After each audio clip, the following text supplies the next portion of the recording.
Hey everybody, it's Chris from Marketing During Tough Times. Thank you for stopping by. So sometimes as entrepreneurs, we actually don't see things how they really are. So we sort of invent a reality that we live in, and it's actually not the reality that's actually exists.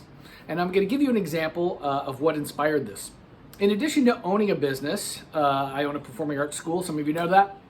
And being a business coach, I also work as a guitarist. And last Saturday was a significant day for me because it was my first live performance in front of an audience since the COVID pandemic happened. So I had not been in front of an audience for a long time. So I get to the show early. It's a big, huge space. It's empty because I was there early. I set up and I go outside and I wait for the show to start. They come get me, say, hey, it's showtime. I walk in and the room is packed. I'm like, wow, this place is packed. And I'm thinking, there are hundreds of people here. I wonder if this is safe. Now I had a mask on and I was up on a stage. I wasn't near anybody, but I was at the same time, the pandemic's going on. I had some safety concerns. So I played the show, it was great. And then I was talking to the band leader a couple days later and I said, oh, how did we do? How many people were there? And I was waiting for him to say 200 people, 300 people, some kind of crazy number like that. And he said, there were like 45 people in the room at any given time. So people were sort of coming in and out of the room, but there were 45 people in the audience. Now, how did I have such a distorted perception? My reality was different than what was actually the real reality.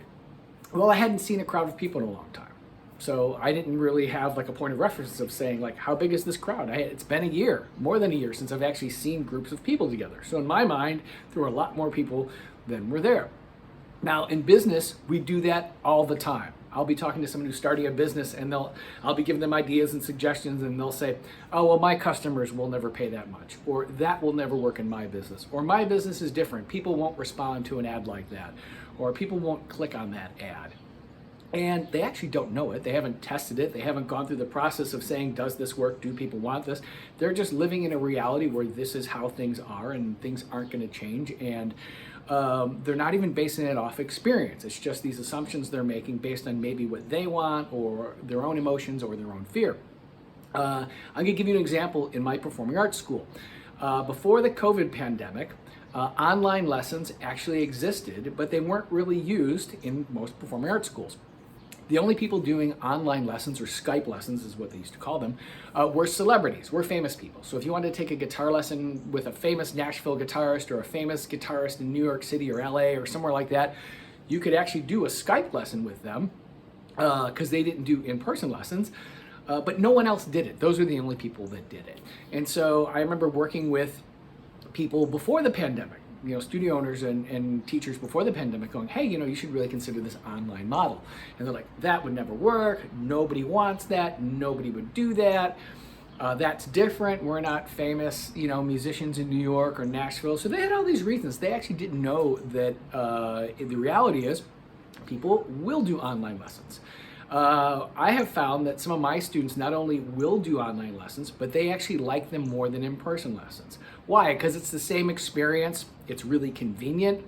You don't have to drive anywhere. You don't have to deal with traffic. I'm in the suburbs of Chicago. Getting around can take a while.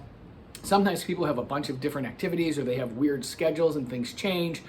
And when you have in-person lessons, you can't really, there's not a lot of flexibility because there's someone right after you, there's someone before you, there's just, it's hard to accommodate people. While online, you can just shoot an email and go, hey, is there any way I could do 12:30 today? Well, I don't have to come in early. I just have to go in my music room over here, click on my computer and do the lesson. All right, I just did a lesson just before this with a student. I just, hey, can you do 12:30 today? Great, boom, go on Zoom, do the lesson, done. We all go about our days. So I know that some people like it even more.